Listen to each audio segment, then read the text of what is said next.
welcome. This is Ashley's Heart Song on the Win-Win Women TV network. This is the place where we get out of the stress and back into our body, our life, and our business. When we tap into the song of our heart, that is when we master the mind and the stress that steals our life.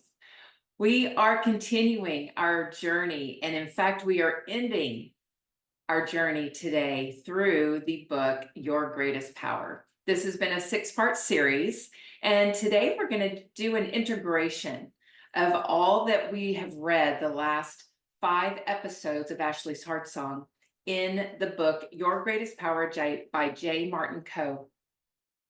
We're going to be talking about integrating this incredible tool that we have at our disposal. It doesn't cost money. It doesn't cost anything at all other than your attention. It's really all it is. There are 3 steps that I'm going to give you by the close of this episode today that will help you integrate this greatest power that you have at your disposal. You have at your fingertips all the time. Before we move into today's show, though, I would love for us to check in with our vitality score. Checking in each and every day is of paramount importance for your continued personal development, for your continued self-growth, for your continued journey on this path of life. We can either reside, we have a choice, our greatest power, we have the choice that we can reside in that space of knowing that anything we decide to do is up to us, or we can be at the mercy of the external world. When we're at the mercy of the external world, things tend to go wrong. But when we realize this greatest power, our power to choose in any given moment, in any given situation, that we can choose our happiness, we can choose our condition, we can choose our wealth mindset, we can choose every aspect about our life and make it better. So let's start with our vitality score. How are we going to make our mental vitality even stronger today? So on a scale of 1 to 10, how would you rate your vitality in the mental capacity today? Do you feel a level 10 or anywhere from a 5 to a 10 where you are on point with your thoughts, you're clear, you're focused, you are just nailing it, right? That's anywhere probably between an 8 and a 10. Or do you feel lack of focus today? Do you find yourself squirreling often? Maybe a little fatigue of the mind. That's going to score you between a 1 and a 5. So where are you on that scale of 1 to 10 mentally? Now, emotionally is the next quadrant of you. Emotionally, where are you in your vitality score today? Do you feel emotionally balanced? Do you feel happy, joyful? That's going to score you in the upper numbers close to a 10.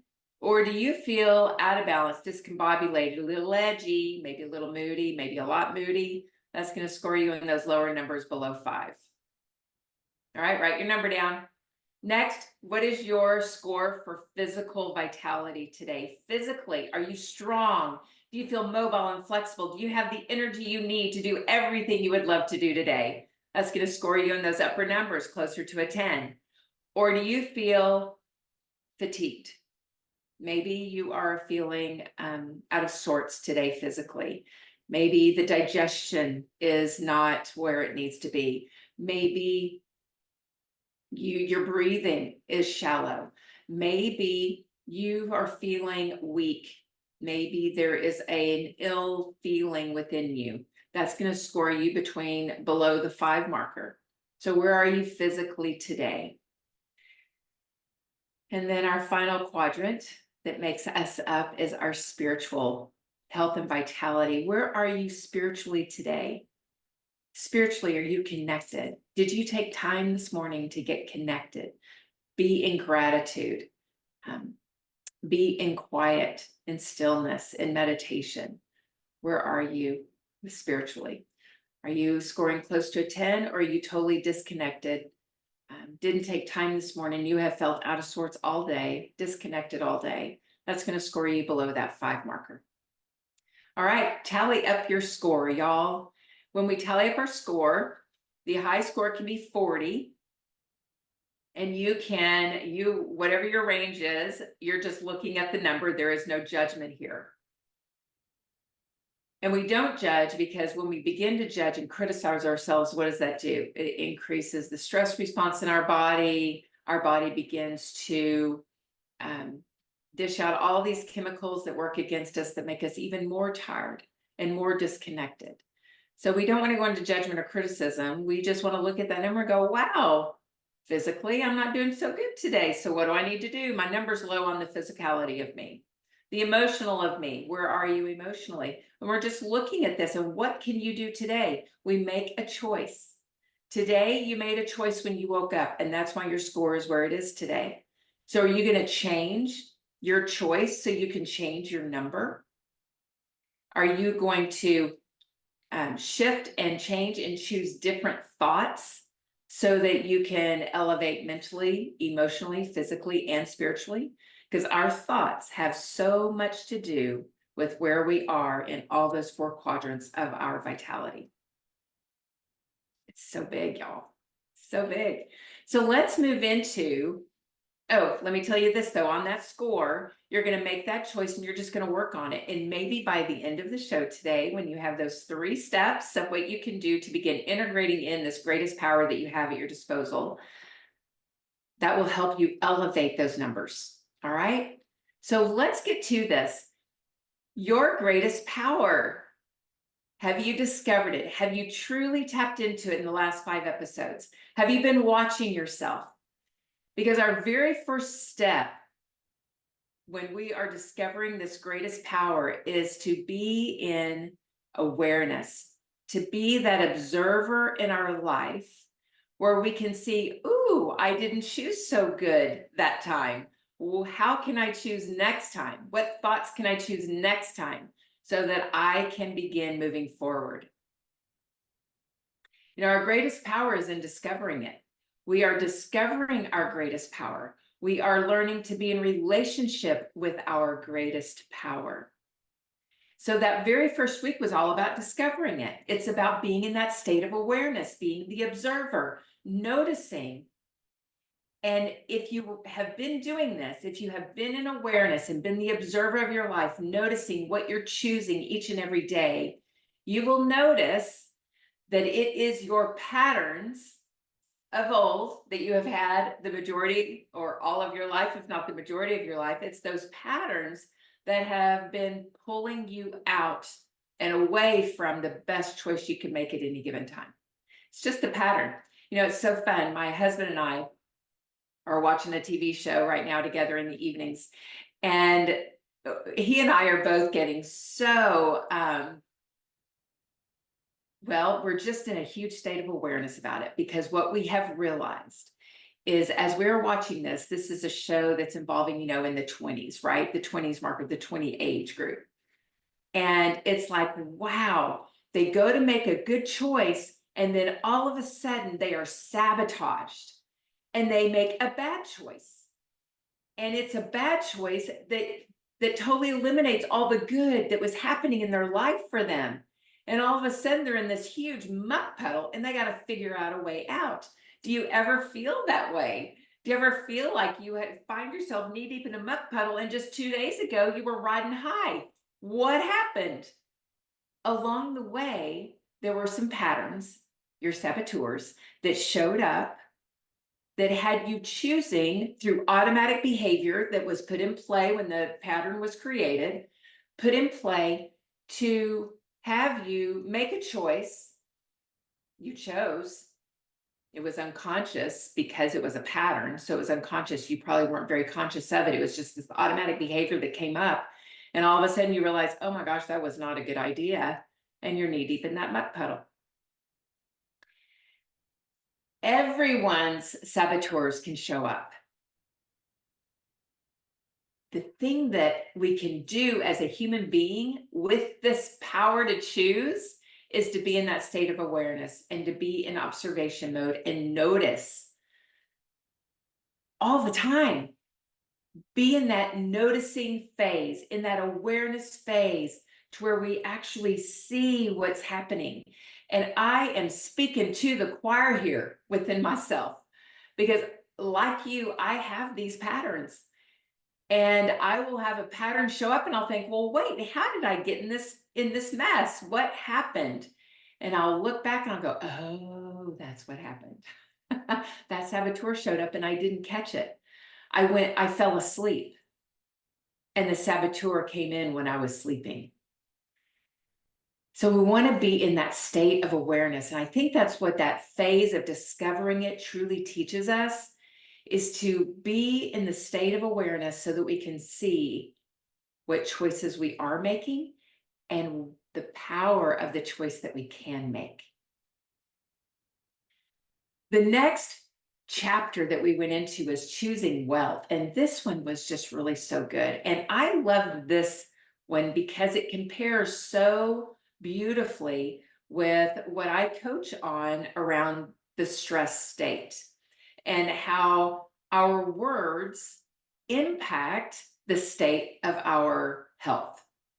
And when we say words like, I am so busy, or I don't have time, then what those words do is they create more busy and they create less time.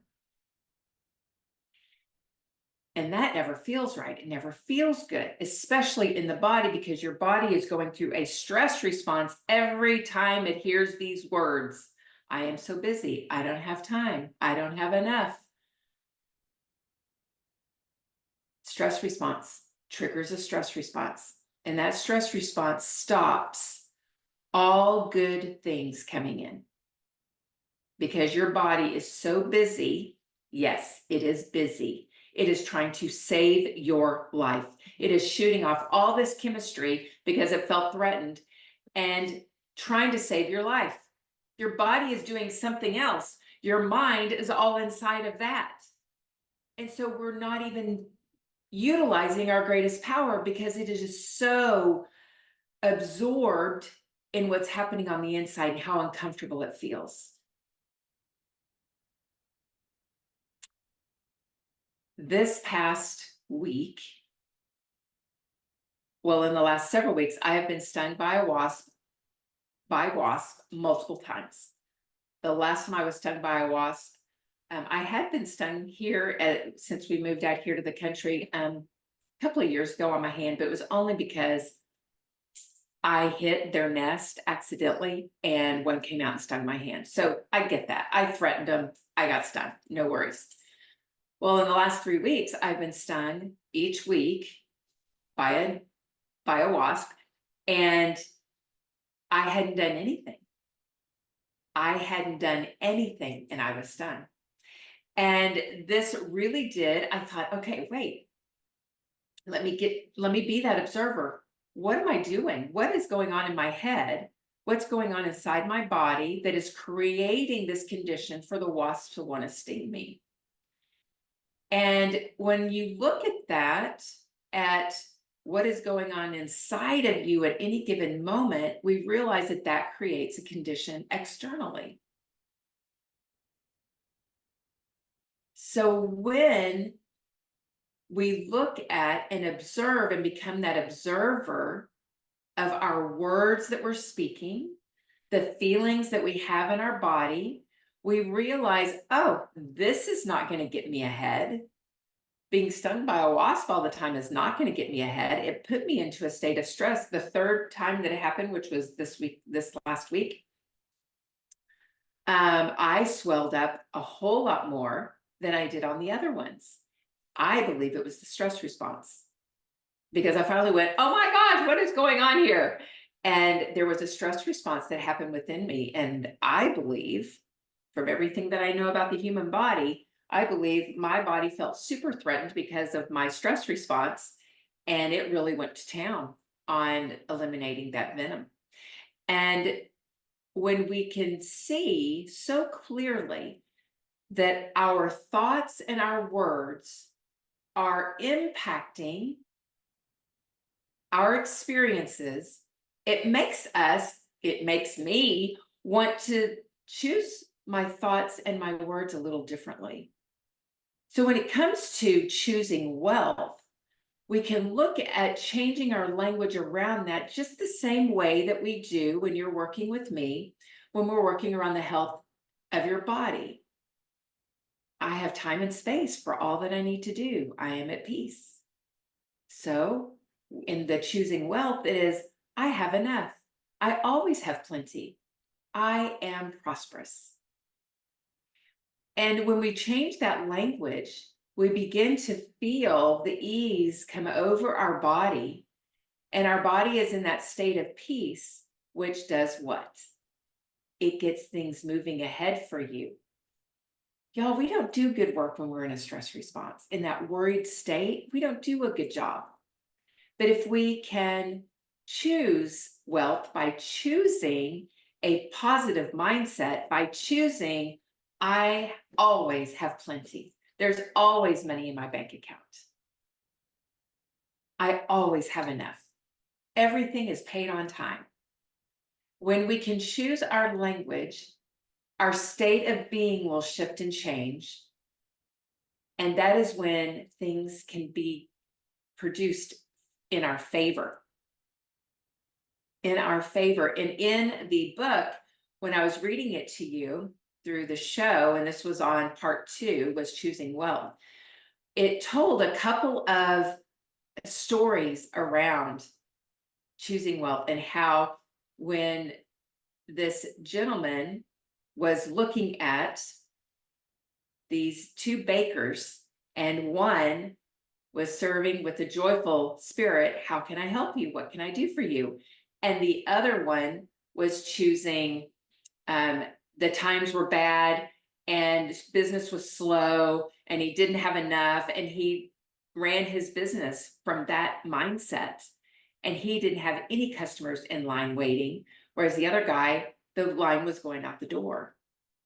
So it is truly in our mindset creates the environment to produce prosperity. So when we're looking at the third part, which is choosing conditions, which I loved this as well. Choosing conditions, a person can believe his chances of success are subject to the times and the government, or he can create a reality that he would love to live. When we believe in ourselves, that we have it in our power to make things go or make things stay, that's huge. That is a huge power that we have within us. And I loved the example that J. Martin Coe gave in the book, because when men and women are serving in this country, they have no choice outside of what the condition that they want to put themselves in, meaning they are given commands. Their commander gives them an order. They have to follow through. And in the book, he speaks to, during World War II, I think it was, that this European officer had all of his officers and soldiers memorize Psalms 91, the Psalm of Protection. And they said it all the time, all the time, all the time, all the time. And he did not lose one person. Didn't lose one person in his battles. And he came home with everybody in his unit. That is amazing.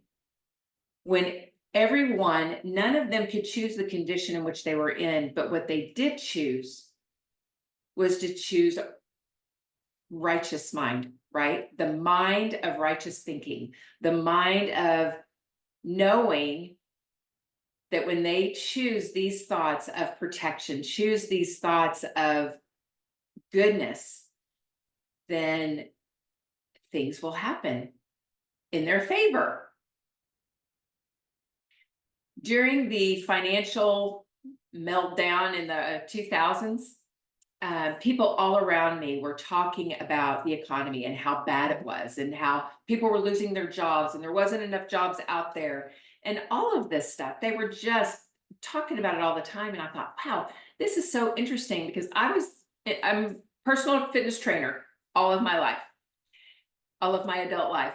And I trained people one-to-one in their home.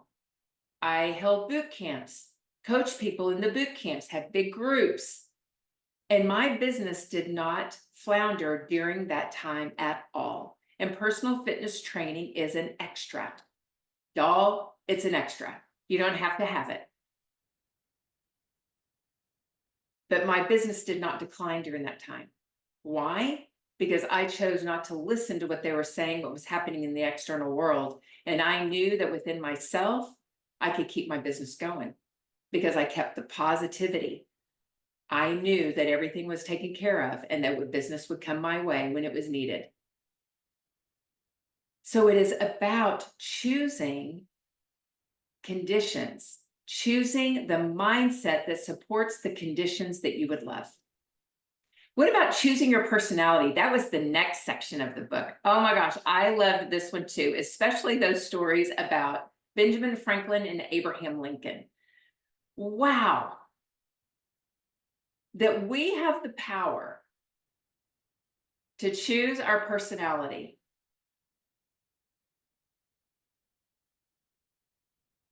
In my coaching, we talk about this a lot too, about how we can set ourselves up for the day. We call it armor up.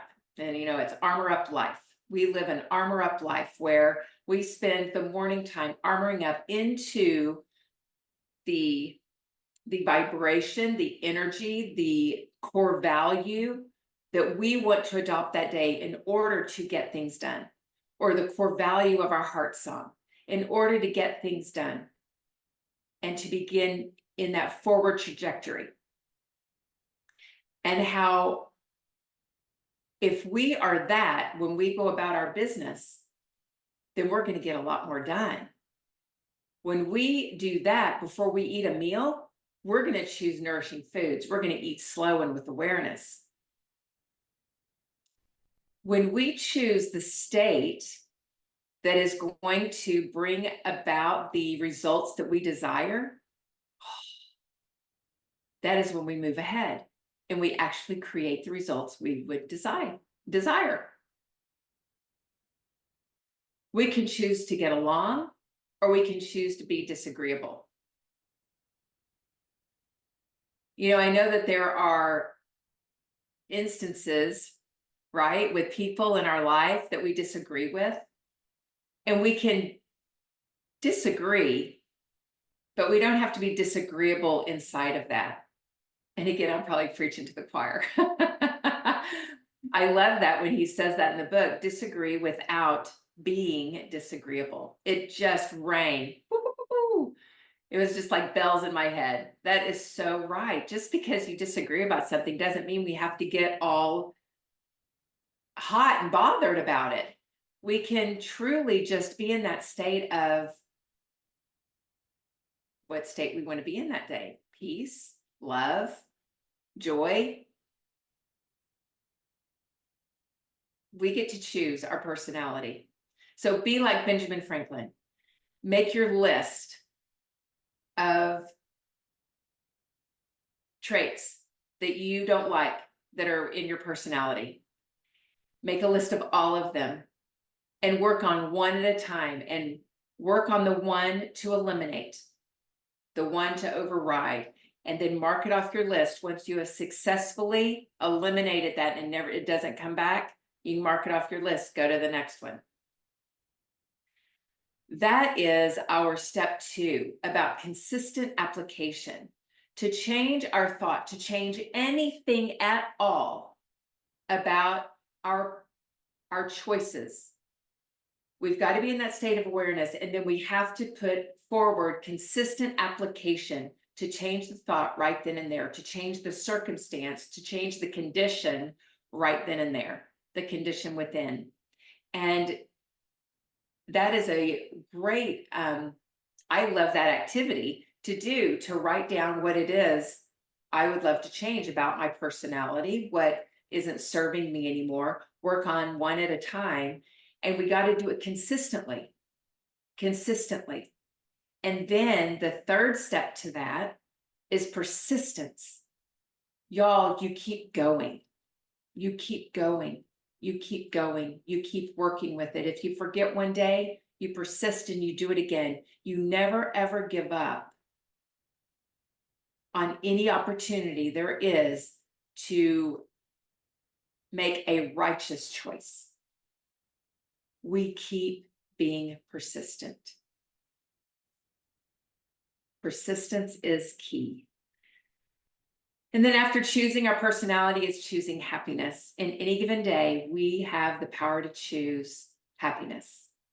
And he states in the book, nothing is too good to last. We have the power within to create opportunities. It is all in the way that we think. That statement, nothing is too good to last, is a heartening reminder that wonderful things in life aren't inherently fleeting or doomed to end quickly. It challenges the often cynical view that great happiness or success is always temporary, encouraging us to embrace and expect that good things can and do endure. It's a call for optimism, urging us to believe in the lasting power of good in our lives. Y'all, positivity. Choose happiness. Choose positivity. Choose prosperity. Choose joy. In any given moment, you have the power to choose in any given moment. During the years of anxiety, when I had anxiety 20 plus years ago, 30 years ago, that lasted about a decade. And when I look back on those years, I can see so clearly that the things that were going in my mind, the fear-based thoughts, all of the what ifs, I what ifed the anxiety right into existence.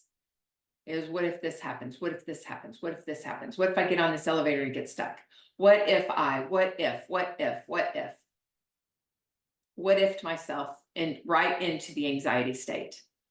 I can see it so clearly. So what if we stop the what ifing?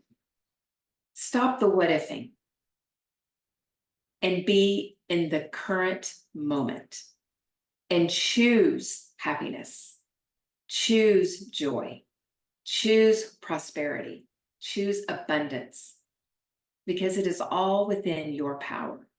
You have that power to choose in any given moment what you're going to create in your life, what will be created in your life.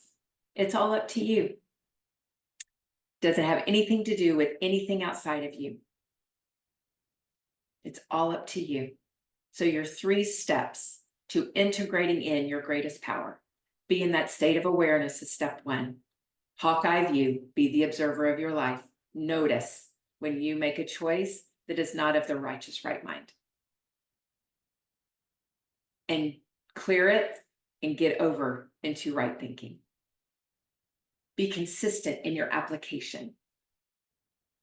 Change the thought right then and there. Change the action right then and there. Be persistent is step 3. Keep going. Never, ever give up. Be persistent. Never, ever give up. Thank you so much for joining me for this incredible summer series on the book, Your Greatest Power by J. Martin Kohe. I look forward to seeing you next week as we continue to armor up our lives. I'll see you then.